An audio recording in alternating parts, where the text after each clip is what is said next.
अस्सलाम वालेकुम, मैं हूँ अलीना फ़ारूक शेख। आप देख रहे हैं रिपोर्ट कार्ड। आज in a move of show of power वज़ीर आज़म शहबाज शरीफ ने कौमी असम्बली में ऐवान के 180 अरकान का वोट हासिल करके ये शो किया है कि उनको ऐवान की अक्सरियत का एतमाद हासिल है। शो ऑफ पावर के बाद वज़ीर आज़म ने खिताब भी किया और उन्होंने कहा कि आज हाउस ने अपना फैसला दे दिया है। ये नहीं हो सकता कि अदलिया की आइन की खिलाफ वर्जी पर पार्लियामेंट आवाज़ बुलंद करे तो तौहीन अदालत की तलवार उन पर लटका दी जाए। साथ ही साथ उन्होंने मुज़ाकरात से मुतल्लिक भी बात की। उन्होंने कहा मुज़ाकरात के लिए तो हम तैयार हैं, बैठ रहे हैं और सेनेट पार्लियामान ही उसका सही फोरम है, लेकिन मुज़ाकरात का एजेंडा सिर्फ एक होगा और वो है मुल्क में एक दिन शफाफ इंतखाबात। जमा खातिर यहाँ पर यह भी कि इस वक्त जब हम बात कर रहे हैं मुज़ाकराती कमेटीज़ बैठी हुई हैं, हुकूमत की भी, पाकिस्तान तहरीक इंसाफ की भी, और वहाँ से क्या ख़बरें हैं अपने नुमाइंदे से हम जानेंगे। लेकिन आज अदालत में जो समाअत हुई है इलेक्शंस दोनों सूबों में होने से मुतल्लिक, उसमें बड़े अहम रिमार्क्स आए हैं। अदालत ने कहा कोई हिदायत जारी कर रहे हैं ना कोई टाइम लाइन, अदालत मुनासिब हुक्मनामा जारी करेगी। अदालत मुज़ाकरात पर मजबूर नहीं कर सकती, सिर्फ आइन पर अमल चाहती है। इत्तफाक ना हुआ तो जैसा है वैसा चलेगा। आगे क्या होगा, क्योंकि हुकूमत की तरफ से तो हम देख रहे हैं ऐवान में 2 दिन से बड़ी ज़ोरदार गरजदार तकारीर हो रही हैं, इस्तेहकाक कमेटी में बुलाए जाने की बातें हो रही हैं, लेकिन अदालत के उस ऑर्डर ऑफ द डे का इंतज़ार है जिसमें वो बताएगी कि आगे की हिकमत अमली लाया अमल क्या होगा, क्या ऑर्डर पास करेगी अदालत इस सिलसिले में। क्या जिस तरह की ज़ोरदार तकारीर ऐवान में हो रही हैं और बड़ी बड़ी बातें की जा रही हैं, क्या ऑर्डर ऑफ द डे में उसके रद्द अमल में कुछ ज़ोरदार ऑर्डर, कुछ सख्त फैसला आएगा या फिर कुछ तहम्मुल और बर्दाश्त का मुजाहरा किया जाएगा। इस वक्त मुज़ाकरात की क्या सूरत हाल है, अपने पैनल के ऊपर जाने से पहले ज़रा ये जान लेते हैं। हमारे नुमाइंदे वकार सत्ती हमारे साथ हैं। वकार, हुकूमती और पीटीआई की कमेटीज़ बैठ गई हैं, क्या खबर आई है अंदर से बाहर? ना अच्छा, अभी जो एक तनाव की कैफियत थी वो थी गुज़िश्ता कई अरसे से, वो पहला उसका स्टेप जो है वो मुकम्मल हो गया है कि हुकूमती इत्तेहाद जो है या हुक्मरान इत्तेहाद जो है वो पाकिस्तान तहरीक इंसाफ के साथ इलेक्शन की तारीख के ऐलान के लिए मुज़ाकरात की टेबल पर बैठ चुकी हैं। दोनों फरीक बैठ चुके हैं और इस वक्त हुकूमती वफ़द में इसहाक डार, यूसुफ रज़ा गिलानी, ख्वाजा साद रफ़ीक, नवीद कमर और किशोर ज़हरा शामिल हैं, जबकि पीटीआई की तरफ से शाह महमूद कुरैशी, फवाद चौधरी और सरेंडर अली ज़फ़र वो शामिल हैं, जबकि वफाकी वज़ीर कानून आज़म नज़ीर आरट जो है वो मुआवन ख़ुसूसी के तौर के ऊपर या एक मुबस्सर की हैसियत से इस वक्त इजलास में मौजूद हैं। और तकरीबन 1 घंटा से ज़ायद हो चुका है कि वो जो कमेटी रूम नंबर 3 है पार्लियामेंट हाउस का, वहाँ पे मुज़ाकरात हो रहे हैं। और अब से कुछ देर पहले इसहाक डार और ख्वाजा साद रफ़ीक जो है वो नमाज मगरिब का वक्फा कहकर वो गए हैं अपने अपने चैम्बर्स में, और उसके बाद उनकी वापसी पर दोबारा जो मुज़ाकरात हैं वो शुरू होंगे। और लेकिन तवक्को ये की जा रही है कि शायद आज कोई बहुत बड़ा ब्रेक थ्रू ना हो, सिवाय इसके कि ये बैठ चुके हैं और इसके TORs पहले तय करेंगे कि हमने क्या बात करनी है, किस तरीके से करनी है और एक दूसरे की बात को और राय को कैसे हमने ऑनर देना है और कैसे उसका एहतराम करना है। लेकिन यह है कि जो एक वो डेडलॉक की कैफियत थी वो आज खत्म होती नजर आ रही है। क्या इसके बाद किसी प्रेस या फिर किसी गुफ्तगू का मीडिया से भी इम्कान है? सॉरी अलीना, मैं आपका सवाल वकार ये जानना चाह रहे हैं कि क्या इस नशिस्त के बाद कोई मीडिया से गुफ्तगू की जाएगी या कोई एलामिया जारी किया जाएगा, इसके कितना इम्कान है?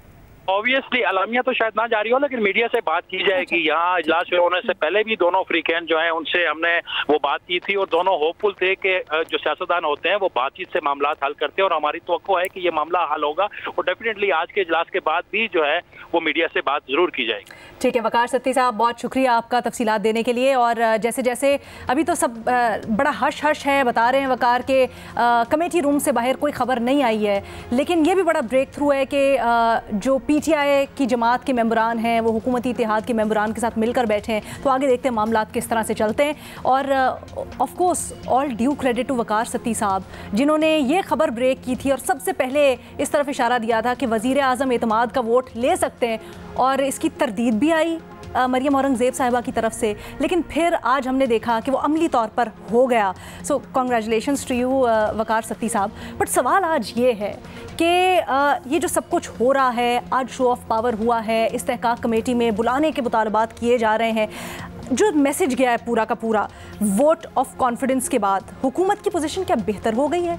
इसके ऊपर बात करने के लिए हमारे साथ मौजूद हैं हफीजुल्लाह नियाज़ी साहब, सलीम साफ़ी साहब हमें ज्वाइन कर रहे हैं, मुनीब फ़ारूक साहब हमारे साथ हैं और बेनज़ीर शाह साहिबा भी हमें ज्वाइन कर रही हैं। सबसे पहले मैं आपका मौक़िफ़ लेना चाहूँगी इसके ऊपर। हफीजुल्लाह नियाज़ी साहब, आप ये जो एतमाद का वोट लेने का फ़ैसला है, फिर आज 180 अरकान का वोट मिल भी गया, ये क्या पैगाम जाता है? देखिए ज़ाहिर जी, ऑप्टिक्स की बात है कि पैगाम देना था सुप्रीम कोर्ट को, क्योंकि सुप्रीम कोर्ट आज बैठी थी और जब इन्होंने ये तय किया कि जी हम जो है पार्लिमानी कमेटी को यकदम बुला लिया, तो एक पहले से था, एक पॉसिबिलिटी थी या अंदर से बात हो रही थी कि जिस दिन सुप्रीम कोर्ट बैठे और सुप्रीम कोर्ट के बारे में एक ख्याल किया जा रहा था कि वो बड़ी एक जो जिसको कहना चाहिए कि बड़ा सख्त जो चीज़ें आम लोगों तक पहुंच रही थी कि बड़ा एक सख्त रवैया लेके आएगी और बहुत ही जैसे लास्ट टाइम उन्होंने कहा था कि जी आप करें, उस दिन एक दिन भी नहीं दे रहे थे ईद से पहले, फिर ईद के बाद उन्होंने कहा जी चलो जी 27 को अब 26 तक मामला तय करें और फिर एक ज़ाहिर है कि पहले पैसे भी 21 अरब नहीं आए थे तो वो भी सुप्रीम कोर्ट के जहन में था। तो आज सुप्रीम कोर्ट ने उसके बिल्कुल बरक्स एक्ट किया, लेकिन जो इत्तेमाद का वोट है वो उसी के पैराए में लिया गया ताकि एक उनको एक मैसेज भेजा जा सके और सुप्रीम कोर्ट को कि जी ये हमारी तरफ से मैसेज है, असेंबली का इत्तेमाद है और ये बड़ी एक सब्सटेंटिव चीज़ है इस लिहाज से कि सुप्रीम कोर्ट के लिए मैसेज जो है असेंबली से जाना। मैं एक बात कहूँगा कि मुझे एक कमेंट करने की इजाज़त दें शहबाज शरीफ साहब की तकरीर के ऊपर। जी जी, देखिए शहबाज साहब ने, बाकी तो एक था एक जो है ना फिक्रे का तबसरा है, लेकिन शहबाज साहब की जो तकरीर है ना, मुझे अफसोस हुआ। आज बता रहे हैं हमें कि जी 2018 में धांधली हुई, तो ये जब असेंबली के पहले इजलास में, आप उस वक्त आपको नहीं पता था जब आप मिसाक जमहूरियत पेश कर रहे थे, 3.5 साल आप चुप रहे। इमरान खान साहब को आज जो मकाम हासिल हुआ है इस वजह से हासिल हुआ है कि आप लोगों ने जो बातें आज की हैं, ये कहते हैं ना कि वो जो लड़ाई के बाद वाला मुक्का है वो आज वो लहरा रहे हो अपने हवा के अंदर। आपने जो बातें आज की हैं, ये बातें आपने अगस्त 2018 में क्यों नहीं की?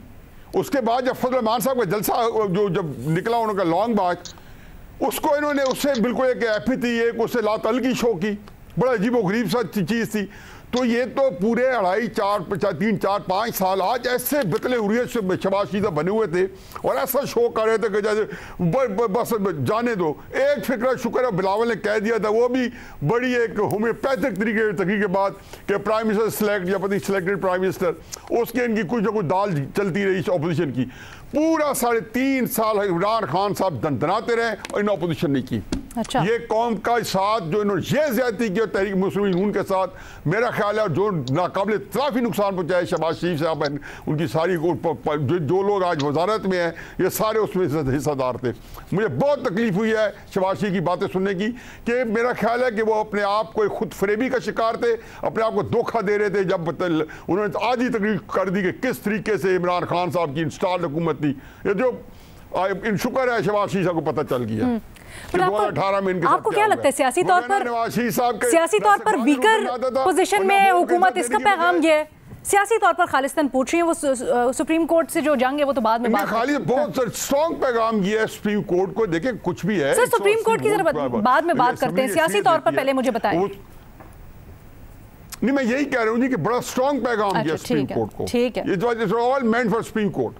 ठीक है जी, it was all meant for supreme court. लेकिन बेनज़ीर कि आज जो तकरीर की है वो ऐसा लग रहा है बड़ी आप वीकर विकेट के ऊपर खेल रहे हैं, आपके क्या इनिशियल थॉट्स हैं?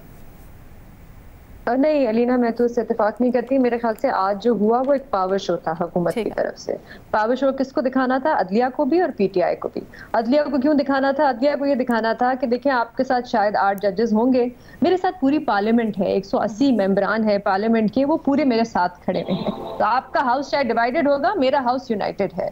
दूसरी तरफ पीटीआई को भी ये दिखाना था कि मेरा हाउस जो है वो यूनाइटेड है, क्योंकि कुछ ये खबरें चल रही थी कुछ दिनों से कि कुछ इत्तेहादी जो थे वो नाराज थे। तो मेरे ख्याल से हुकूमत ये करना चाहती थी कि एक तरह से इन विद कॉन्फिडेंस जाए, जब बातचीत करने के लिए बैठे पीटीआई के साथ तो अपनी टर्म से बातचीत करे और विद कॉन्फिडेंस जाए। और वही आज हमने देखा कि हुकूमत ने एक पावर शो दिखाया और विद कॉन्फिडेंस अब वो बैठ रहे हैं और पीटीआई से बातचीत करें। बल्कि आप वज़ीर आज़म की तकरीर भी सुने तो उसमें भी वो कहते हैं कि उन्होंने एक तरह से काफी काफी हद तक क्लियर कर लिया कि एक ही एजेंडे पे बात होगी और अक्टूबर से पहले इलेक्शन नहीं होंगे और एक ही तारीख पे सारे इलेक्शंस होंगे। तो इसका मतलब उनकी पोजीशन बड़ी हार्ड लाइन और बड़ी क्लियर पोजीशन है। एक और चीज अलीना जिससे मुझे लगता है कि एक किस्म का कॉन्फिडेंस बूस्ट जरूर हुकूमत को मिला होगा, वो आज जो सुप्रीम कोर्ट में समाअत हुई है। अभी उसका ऑर्डर नहीं आया तो हमें नहीं पता उस ऑर्डर में क्या लिखा है, लेकिन मेरे ख्याल से एक तरह से जो हमें ईद से पहले भी नजर आ रहा था कि थोड़ा बहुत सुप्रीम कोर्ट का जो ये बेंच है बैक ट्रैक कर रहा है अपने जो पिछले फैसले से, वही हम देख रहे थे कि आज भी कुछ सियासतदानों को एक किस्म की स्पेस दी गई कि आप बातचीत करें, इस मसले को खुद हल करें। क्योंकि मेरी राय अलीना ये है, मैं कोई लीगल एक्सपर्ट तो नहीं हूँ, लेकिन मेरी राय ये है कि सुप्रीम कोर्ट के पास इस वक्त ज्यादा ऑप्शंस नहीं थी। देखिए 2 ऑप्शंस थी ना जिस पे बात हो रही थी, कल भी बहस हो रही थी टीवी चैनल्स पे, कि एक तो या तो आप कंटेम्प्ट की तरफ जाएं और वजीर आजम के खिलाफ कार्रवाई करें, उनको शो कॉज नोटिस दें। दूसरी ऑप्शन ये है कि आप 1-2 कदम पीछे हटें और सियासतदानों को उनका मसला है उनको खुद ये हल करने दें।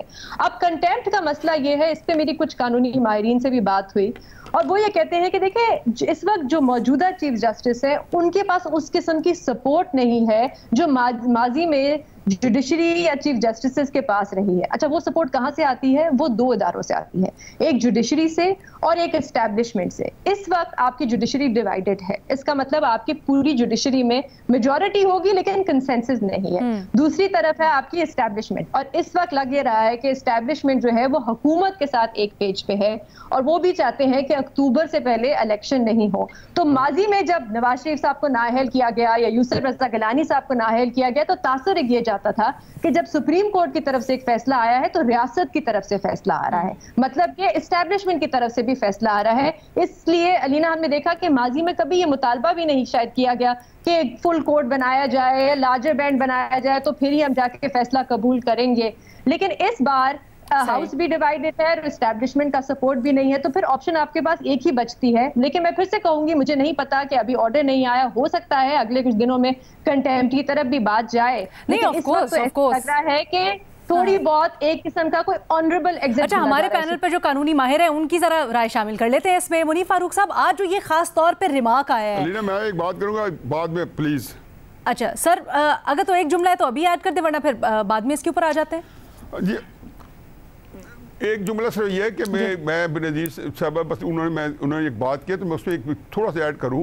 बेनज़ीर पीटीआई इमरान खान की किसी ताकत से इम्प्रेस नहीं होती, जिनके पास पब्लिक की हमंगस पावर हो, जो नज़र आ रही हो और उमड़ के बाहर आ रही हो, सारे सर्वेंट को बता रहे हो, तो उन्होंने पॉलिटिकल पावर से इम्प्रेस नहीं होने इमरान खान से साहब। इमरान खान कल बता ये ज़रूर सेटबैक है कि वो पॉलिटिकल जो पावर है वो प्रेशर में ट्रांसफॉर्म नहीं हुई। तो अब सुप्रीम कोर्ट के कंधों पे आने जाते थे, इन्होंने सुप्रीम कोर्ट को वो जो है मसल दिखा दिया असेंबली ने, क्योंकि ये सामने जो टग ऑफ वॉर थी और उन्होंने बड़ा कॉम्प्रिहेंसिवली और बड़ा फोर्सफुली असेंबली ने आज सब कुछ दिखाया। तकरीरें पहले की कल और आज, और साथ उसके बाद ये शो किया।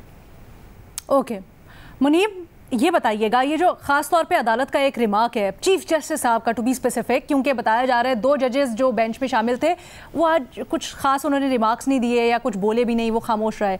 तो चीफ जस्टिस साहब ने कहा कि अदालत मुनासिब हुक्मनामा जारी करेगी, अदालत मुज़ाकरात पर मजबूर नहीं कर सकती लेकिन आइन पर अमल चाहती है। साथ ही साथ ये भी कह दिया कि अगर इत्तफाक ना हुआ तो जैसा है वैसा चलेगा।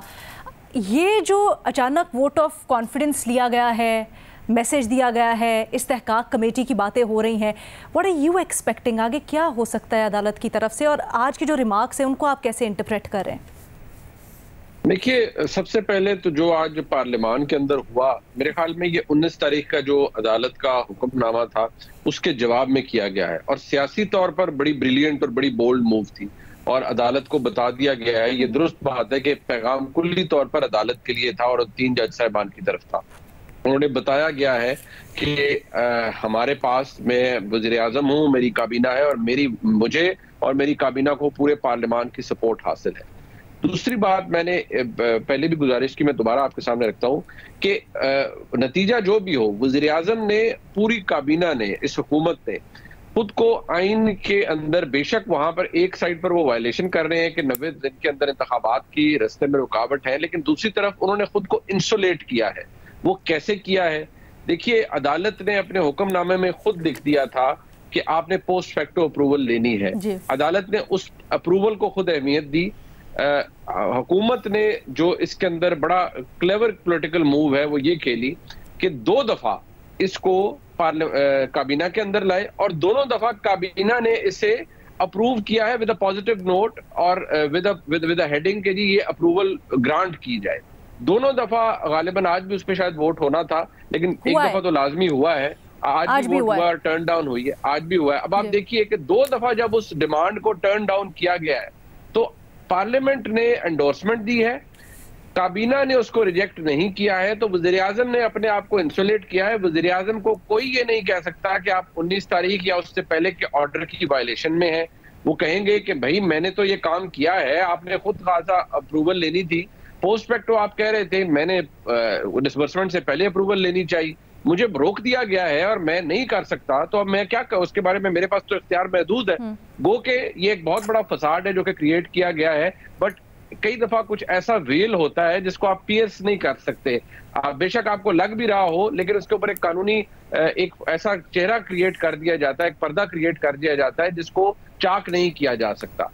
अब एक बात अदालत के जज साहिबान को, अभी मुझे नहीं पता कि आज की जो समाअत थी उसका ऑर्डर क्या आएगा, उसमें अदालत क्या तहरीर कर रही या कर रही होगी, लेकिन एक बात फैक्ट है कि आज का कॉन्डक्ट, ईद से एक दिन पहले का, छुट्टियों से एक दिन पहले का कॉन्डक्ट, उससे अदालत को भी ये बात जाहिर हो रही है कि चीफ जस्टिस साहब और उनके मौजूद जज साहिबान जो है वो खुद को एक कोने में उन्होंने खुद खड़ा कर दिया है, बंद गली में वो खुद को खुद ले गए हैं।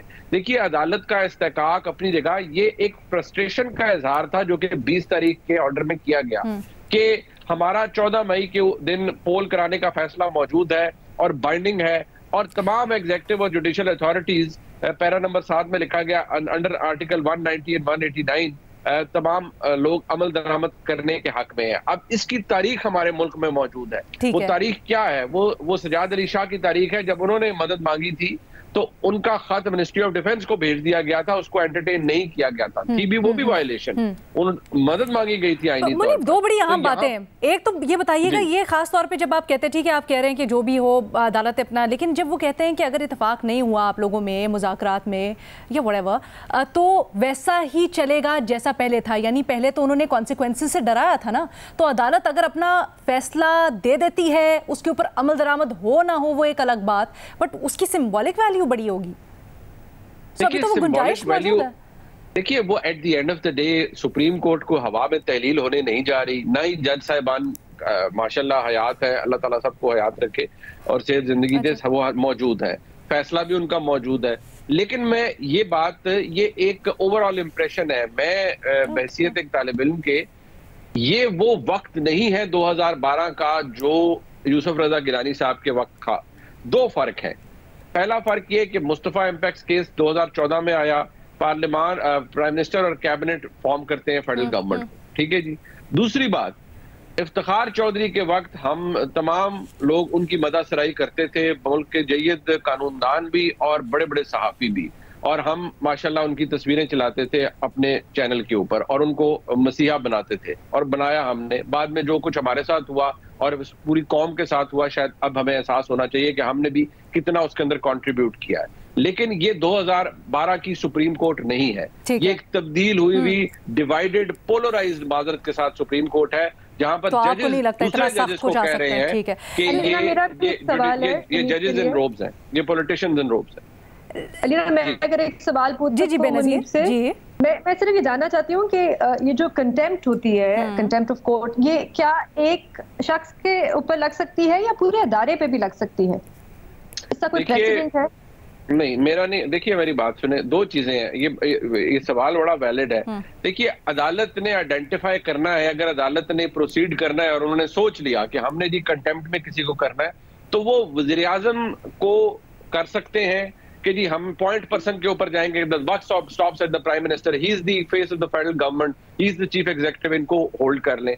या जी दो वुज़रा जो दो सेक्रेटरीज जो थे कंसर्न मिनिस्ट्रीज के, उनको भी बीच में धर लें।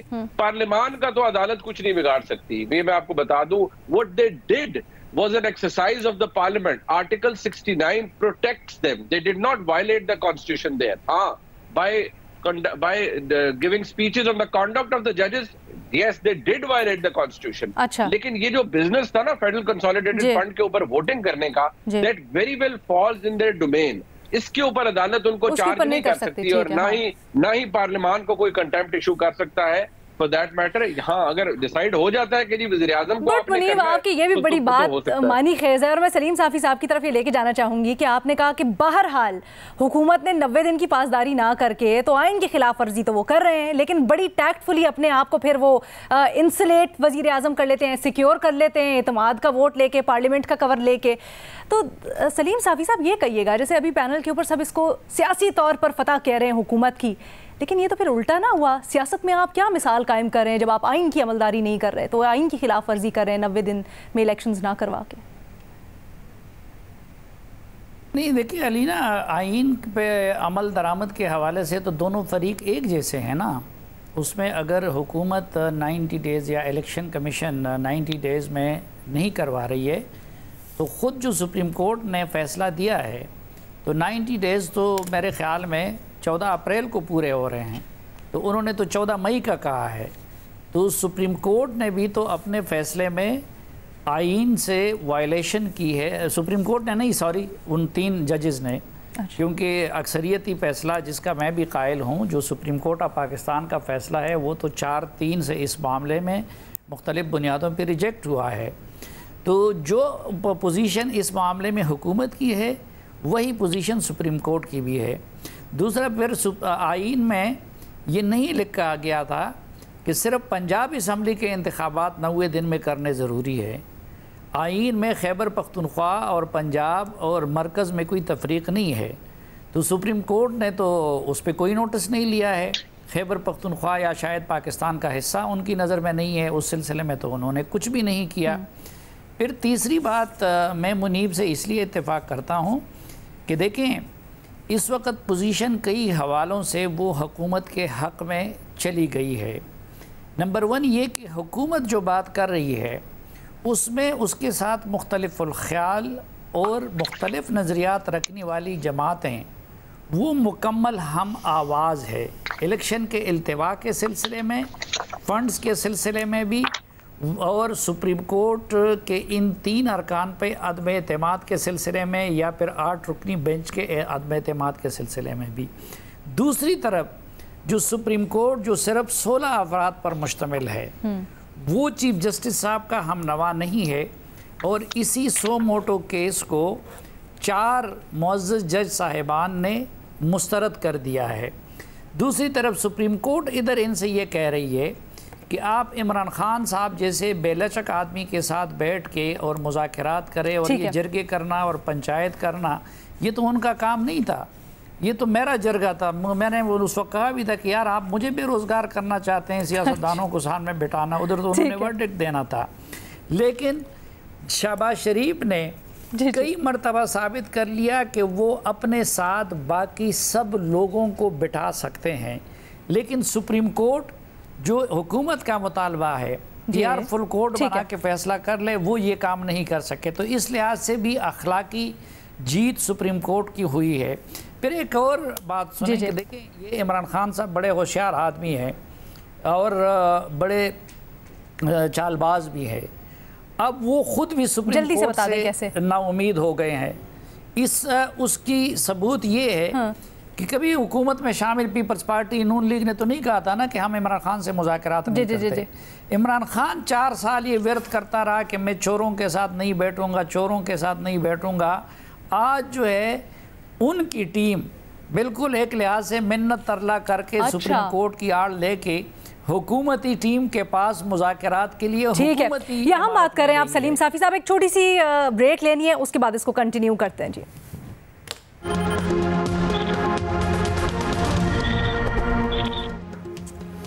ब्रेक के बाद खुशामदीद जी। हम अदालती ऑर्डर का इंतज़ार कर रहे हैं। तकरीबन 7:30 बज चुके हैं, बल्कि कुछ ऊपर ही, 6 मिनट ऊपर।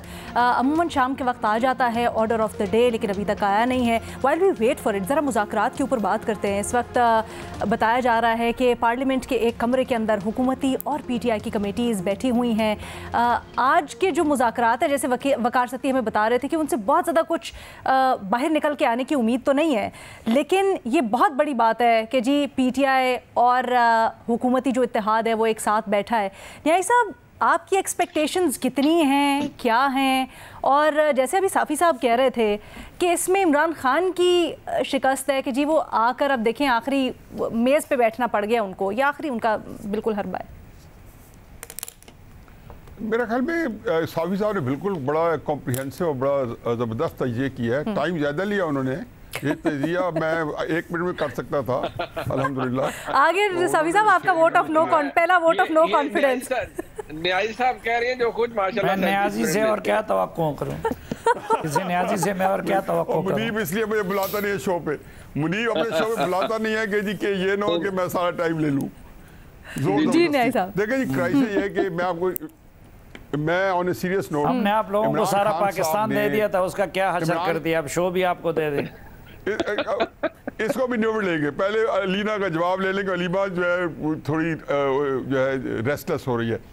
देखिए जी, क्राइसिस है कि इमरान खान साहब जब 10 अप्रैल को अलहदा हुए तो 3-4 दिन बाद उन्होंने पेशावर जाकर जलसा किया और वहाँ उन्होंने एक ही तकरार की कि मुझे आप इलेक्शन दें, वगैरह मैं इस्लामाबाद में 30 लाख बंदे आके इलेक्शन जो ज़ोर ज़बरदस्ती से लूँगा, धरना करूँगा और वहाँ धरना होगा। अब 25 मई को वो आए और नाकाम होकर चले गए। 26 मई को सुबह सवेरे वो पहुँचे, चंद हज़ार बंदे उनके साथ थे, बहुत बड़ी मायूस हुई। फिर उन्होंने 26 नवंबर के लिए लोगों से हल्फ लिया, कसम कुरान के ऊपर कि ये जिहाद है, ये पता नहीं क्या अमर बिल मारूफ, और ये उसको मार्च का नाम ही अमर बिल मारूफ। जब वो जनरल आसिम मुनीर साहब की अपॉइंटमेंट रुकवाने के लिए पिंडी के अंदर उन्होंने धरना देना था। अच्छा, उसका क्या असर हुआ कि 3 बजे तकरीर करनी थी, 7-8 बजे तक ना कर सके और बताया कि अपनी तकरीर में शाह कुरैशी इमरान खान खुद ने वहाँ किया कि जी सामने एडमिट किया कि लोग जो है वो नहीं आए, फंसे हुए काफिले। जेल में तहरीक नाकाम होगी। जब आप प्रेशर नहीं भर सके और ये सारे काम इलेक्शन लेने के लिए थे, तो आपको कोई इलेक्शन क्यों देगा?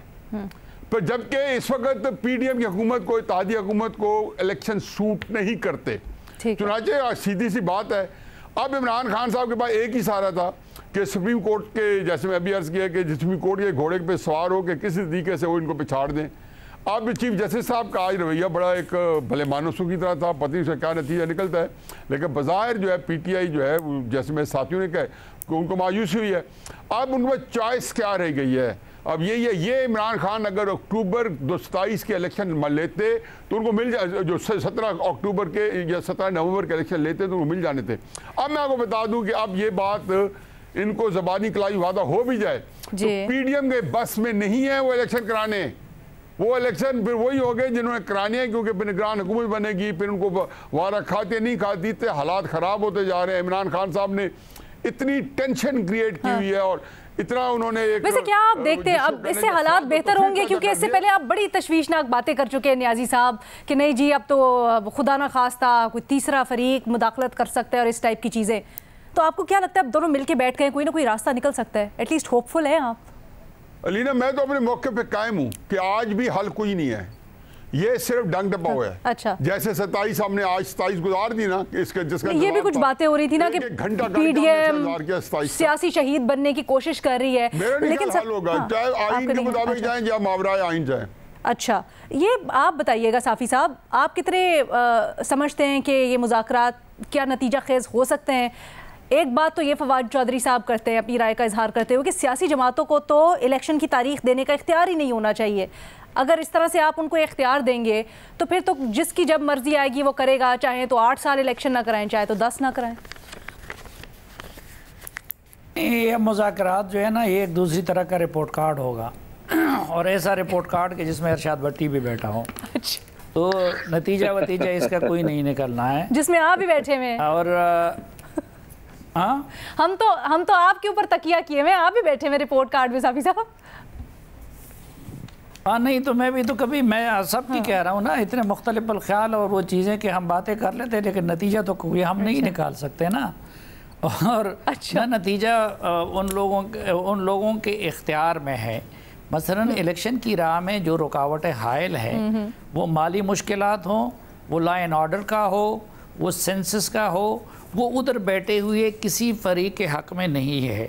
और दूसरा एक तरफ भी मसलन आप देखें कि उधर मौलाना फजलुर रहमान साहब इन सब कुछ के बावजूद नहीं बैठे, जो हुकूमत की मजबूरी है। यहाँ पे ये सूरत हाल है कि शाह महमूद कुरैशी को उन्होंने भेजा भी है, लेकिन शाह महमूद कुरैशी को जब वो मीटिंग में बुलाते हैं तो उनसे कहते हैं मोबाइल बाहर रख दो। इमरान खान साहब को उन पे इतना ट्रस्ट नहीं है। और इसी तरह उस रोज़ ट्रस्ट नहीं है तो फिर उनको बात हुई तो ये 3 रुकनी कमेटी में क्यों भेजा? ये तो होता है, ये तो इंसान की बहुत सारी और भी मजबूरियां होती हैं। ऐसी कैसी मजबूरी? नियाजी साहब और हसानिया से अब क्योंकि दूसरा ऑप्शन पर उनके पास जो है वो परवेज़ खटक है, उस पे उनका ट्रस्ट उनसे भी ज़्यादा कम है। असद कैसर कर तो रहे थे मुज़ाकरात, उससे भी ज़्यादा शक नहीं। असद कैसर भी कंप्रोमाइज़ है और वो बेचारा जो है बात करते हुए घबरा भी जाता है। अच्छा। तो उनको इनसे ज़्यादा कम ट्रस्ट उन पे शक है इमरान खान साहब को। फवाद चौधरी पे भी शक है, उस पर भी। ये आप दो मुतज़ाद क़ुव्वतों को क्यों साथ बिठाया ताकि एक दूसरे पे चेक रहें। तो इन हालात में इतने गंभीर मसले को जिसमें ख़ुद फिर सुप्रीम कोर्ट ने भी मुदाखलत की, इसलिए मैं ये कहता हूँ कि ये इस फोरम से अब हल नहीं हो सकते। ठीक है मसला सियासी है, लेकिन उसको अदालत ने इतना कर दिया और फिर अदालत सिर्फ लॉ पे नहीं चली, कहीं पे मदर इन लॉ बीच में आई, कहीं पे कोई और बीच में आया, तो फिर उस तो नतीजा कैसे निकलेगा? खुद डिवाइड। हाँ नतीजा फिर कैसे निकलेगा? मैं समझता हूँ कि देखें इलेक्शन का मसला भी एक ही फोरम हल कर सकता है जो मौजूदा सूरत हाल है, वो है सुप्रीम कोर्ट का फुल कोर्ट। और ये बाकी तनाज़ात भी, बल्कि मैं तो ये सजेस्ट करूँगा कि 2 प्राइम केसेस हुकूमती साइड के मसलन नैब ऑर्डिनेंस में जो तरामीम है वो हो गया, एक और हो गया, और 2 प्राइम केसेस इमरान खान के, यानी party funding case, Toshakhana case, वो भी या फुल इस कोर्ट तरह के, अच्छा, या जो नाअहली के केसेस थे जो नवाज शरीफ और उसके, आप कह रहे हैं सुप्रीम कोर्ट सुने, लेकिन आज मौलाना फजलुर रहमान ये कहते हैं कि ये तो मसला सियासतदानों का मसला है, हल करने के लिए सुप्रीम कोर्ट का तो वो पहले ही कह चुके हैं कि जी सुप्रीम कोर्ट को इख्तियार नहीं है इस तरह के मुज़ाकरात और मामलात करे। वो कहते हैं इलेक्शन कमीशन ऑफ पाकिस्तान का इख्तियार है, उनको करना चाहिए। लेकिन अब यहाँ पर मसला ये है, इलेक्शन कमीशन ने जब फैसला दिया तो उसके ऊपर भी कोई नहीं अमल कर रहा था जब इन्हें शरीक किया। एक छोटी सी ब्रेक लेनी है जी हमने, उसके बाद बेनज़ीर और मुनीफ फारूक साहब की राय जानेंगे।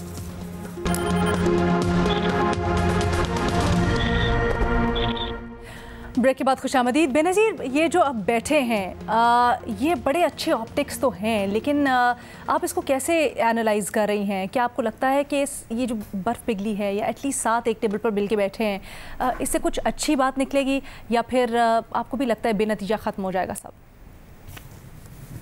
एक तो लीना, आप ब्रेक से पहले कह रही थी कि इलेक्शन कमीशन के ऑर्डर पे किसी ने अमल दरामद या किसी ने बात नहीं मानी। सुप्रीम कोर्ट ने तो उनको ये भी कहा कि ये तो गैर आईनी है, आप तो ये लिख भी नहीं सकते, आप तो इलेक्शन आगे ही नहीं कर सकते। और आज अदालत में बातें हो रही थी कि कोई डेडलाइन नहीं है, आप बैठें और बातचीत करें। तो एक बड़ी वाज़ेह इनकंसिस्टेंसी रही है सुप्रीम कोर्ट के फैसलों में अभी तक, जो भी 3 बेंचेस से फैसले आए हैं। देखिए जहां तक this is very interesting as well, sorry, मुज़ाकरात के ऊपर आने से पहले since you brought it up, तो इलेक्शन कमीशन ने तो पहले जारी कर दिया था ना स्केड्यूल, जब दोनों असम्बलियां टूटी थी, पंजाब और खैबर पख्तूनख्वा की। उसके बाद केस भी गया, उसके ऊपर कुछ नहीं हुआ, उसी के ऊपर बल्कि नोटिस हुआ। लेकिन उसके बाद जब मामला इतनी आगे चला, आ गया कोर्ट के अंदर और सुप्रीम कोर्ट ने एक तारीख दे दी, उसके ऊपर फिर इलेक्शन कमीशन को अमल कर एक और तारीख देनी पड़ी और 8 अक्टूबर वाली। सो ये मामला बड़ा गुंजलक हो गया है। इलेक्शन कमीशन ने तो कहा कि अगर हमने फैसला करना है तो हालात अभी नहीं है ठीक और हम अक्टूबर में कराएंगे, लेकिन उस वक्त सुप्रीम कोर्ट ने कहा कि नहीं, आइन और कानून हमें इजाजत ही नहीं देता कि हम 90 दिन से आगे जाएं। आज हम 90 दिन से आगे भी चले गए हैं और आज उससे आगे जाने की भी बातें हो रही हैं। देखिए, मैं मुज़ाकरात पे वापस आना चाहूंगी। मेरी इस पे बड़ी कंसिस्टेंट ओपिनियन रही है, हो सकता है मैं गलत हूँ, लेकिन मुझे लगता नहीं है कि ये मुज़ाकरात कामयाब होंगे, क्योंकि एक बहुत वाज़ेह ट्रस्ट डेफिसिट है हुकूमत में भी और पीडीएम में भी। पीडीएम तो ख्वाजा आसिफ साहब ने एक इंटरव्यू दिया था पिछले हफ्ते, जिसमें उन्होंने ये बड़े वाज़ेह तौर पे कहा था कि अक्टूबर से पहले इलेक्शंस हो, ये तो ऑन द टेबल ही नहीं है। और इसके बाद शाह महमूद कुरैशी साहब ने भी एक इंटरव्यू दिया था जिसमें उन्होंने कहा था कि हम पंजाब और केपी के इलेक्शन की तारीख आगे हो, इस पर हम बात नहीं करेंगे। हाँ, बाकी असेंबलियों की जो है वो कब तहलील होंगे उस पर हम बात कर सकते हैं। तो इसका मतलब एक बड़ा मेजर डेडलॉक है और बड़ी हार्ड लाइन पोजीशंस हैं, दोनों तरफ ली जा रही हैं। तो इस किस्म के मामलात को मुझे नहीं लगता कि ये बातचीत से हल होंगे। मुनीर फारूक साहब, ये कहिएगा, इलेक्शन कमीशन की जो पोजीशन रही है थ्रू आउट, आप उसको किस तरह से, थोड़ी सी शेकी नहीं रही? देखिए, इलेक्शन कमीशन की पोजीशन को शेकी करने में सबका हाथ है। हुकूमत का हाथ या पाकिस्तान के मुख्तलिफ इदारों का हाथ, इसलिए कि इलेक्शन कमीशन के बारे में पहले तो पूरे पाकिस्तान में जो एक गलतुल-आम कॉन्सेप्ट रहा है और वो होता भी है। देखिए, कॉन्स्टिट्यूशनल बॉडीज हैं लेकिन इनके पास एग्जीक्यूटिव फोर्स नहीं होती, ये डिपेंडेंट होते हैं बहुत सारी चीजों के लिए रियासत के मुख्तलिफ इदारों के ऊपर। जब वो प्रोवाइड नहीं किए जाएंगे तो इलेक्शन कैसे होगा? साथ जब इलेक्शन कमीशन ने एक फर्म स्टांस लिया, उन्होंने डस्का का बाई इलेक्शन हुआ जिसमें पाकिस्तान की तारीख की बदतरीन धांधली हुई, तारीखी बदतरीन धांधली, और गर्मियों में वहां धुंध आ गई और पोलिंग अफसरान बैगों समेत गायब हो गए और उन्होंने उसके ऊपर ना सिर्फ उसकी कॉग्निजेंस ली, बड़े स्ट्रिक्ट डिसिप्लिनरी एक्शन लिया, लोग आइडेंटिफाई किए। क्या हुआ? पाकिस्तान की अदालतों ने मामला के अंदर स्टे ऑर्डर्स देकर उन लोगों को मंतकी अंजाम तक नहीं अभी के सिचुएशन को आप देखें, बिल्कुल सही कह रहे हैं एक तरफ ये बात, लेकिन दूसरी तरफ जब हम कोर्ट में गए तो पहले उन्होंने ये कहा कि इलेक्शन की तारीख देना हमारा इख्तियार नहीं है, लेकिन फिर बाद में उन्होंने खुद ही अपने मौक़िफ़ की तरदीद करते हुए तारीख दे दी। देखिए, जो वहां पर प्रॉब्लम था, इलेक्शन कमीशन का जो बुनियादी मामला था, इलेक्शन कमीशन का ये प्रिंसिपल स्टांस रहा कि जी इलेक्शन करवाने की तारीख ये हमने देनी है। जब सदर ने एक वन फाइन डे सदर ने तारीख दे दी तो इलेक्शन कमीशन ने कहा सदर ये करने के मजाज नहीं है, ये तो आम इंतखाबात की बात है। सुप्रीम कोर्ट ने सदर की पोजीशन को रेटिफाई किया और इलेक्शन कमीशन को कहा नहीं, आप गलत कह रहे हैं। फिर इलेक्शन कमीशन ने कहा कि हमारे पास इलेक्शन एक्ट 2017 के आर्टिकल 58 के तहत इलेक्शन प्लान तब्दील करने की हमारे पास अथॉरिटी है। अदालत ने कहा नहीं, इलेक्शन की डेट को तब्दील करने की अथॉरिटी तो आपके पास है ही नहीं। इलेक्शन प्लान की इंटरप्रिटेशन उन्होंने इस तरह की कि उसमें डेट चेंज आप नहीं कर सकते, लिहाजा इलेक्शन कमीशन की जो अथॉरिटी थी वो तो खुद सुप्रीम कोर्ट ने एरोड कर दी और खत्म कर दी। अच्छा, अब जब ये बात, वक्त बड़ा कम है तो आपसे जल्दी से हम 2-3 सवाल करेंगे। एक तो इस्तेहकाक कमेटी का इजलास बुलाने के जो मुतालबा हो रहा है, आपको क्या लगता है सिर्फ वो एक मुतालबा है या एक वार्निंग के तौर पर ये सिंबॉलिक उसकी वो है, या फिर इस तरह का कोई कदम लिया जाएगा? देखिए, इस्तेहकाक कमेटी के अंदर इदारों जो मुख्तलिफ डिपार्टमेंट्स के जो हेड्स होते हैं, किसी महकमे का MD, किसी का चेयरमैन या किसी को और डिपार्टमेंट, पुलिस के अफसरान या और सिविल ब्यूरोक्रेसी से, उनको तो बुलाने का रिवाज रहा है कि ये इस्तेहकाक मजरूब हुआ है तो आप आए और आप अपीयरेंस दें। सही। सुप्रीम कोर्ट के सिटिंग जजेस को पार्लियामान के अंदर बुलाना ये एक बड़ी लॉन्ग शॉट है और पार्लियामान की जो कंटेम्प्ट है उसका कानून आज तक नहीं बना। अब अगर ये बना दे तो वो अलहदा बात है, बन जाएगा, बट आपको पता है पार्लियामान का कंटेम्प्ट का कानून बनेगा जिस नीयत से बनेगा और उसका अंजाम भी शायद वही होगा जो कि प्रैक्टिस एंड प्रोसीजर बिल जो सुप्रीम कोर्ट के हवाले से बनाया गया उसका है। लिहाजा ये तो मुझे होता हुआ नजर नहीं आ रहा, क्योंकि ये एक मौक़िफ़ लिया जा रहा था कि हुकूमत जान के प्रोवोक करने की कोशिश कर रही है ताकि शायद वो सियासी शहीद बनना चाहते हैं, इस टाइप की कोई चीज़। आपको इसमें कहाँ तक सदाकत नजर आ रही है या कुछ होता है? घर कोई नहीं जाना चाहता। वज़ीर आज़म पाकिस्तान बेशक एक शोला बयानी उन्होंने आज की कि मैं 1000 दफा जाने के लिए तैयार हूँ। किसी वज़ीर आज़म का दिल नहीं चाहता कि वो इस तरह अनसेरेमोनियसली एक कंटेम्प्ट के मामले के अंदर चले जाएं। और मैंने जैसे कहा, उन्होंने अपने तरफ से खुद को बड़ा प्रोटेक्ट किया हुआ है और सुप्रीम कोर्ट के अंदर भी सोच मौजूद है कि शायद इतनी आसानी से उनको कंटेम्प्ट में नहीं धरा जा सकता। बहरहाल वक्त बताएगा आज का। और मुज़ाकरात के ऊपर आपकी जल्दी से इनिशियल थॉट्स? देखिए, ये ट्रस्ट डेफिसिट तो एक बात है ना, वॉइड इतना बड़ा है, इतना बड़ा वॉइड है कि वो ब्रिज नहीं होता हुआ नजर आ रहा है। मुझे हो जाए तो वी कैन सवाल की बारिश कर दी है जी हमने मुनीर फारूक साहब के ऊपर, लेकिन आपने हमारे बाकी तज्जियाकारों की राय जानी। सब ये कहते हैं कि मुज़ाकरात के ऊपर बहुत बड़ी एक खलीज है जिसको पुर होते वो समझते हैं कि वक्त लगेगा। इसके ऊपर डिवाइडेड है हमारा पैनल कि आया नतीजा खेज होंगे या नहीं। होपफुल ज़रूर हैं हमारे कुछ तज्जियाकार, लेकिन ये कहते हैं कि दूसरी तरफ आधे तज्जियाकार कि नहीं जी, उनको कुछ नतीजा निकलते हुए लगता नहीं है इस फोरम से। आपकी राय का इजहार कीजिएगा सोशल मीडिया पर। इजाज़त दें, अल्लाह हाफ़िज़।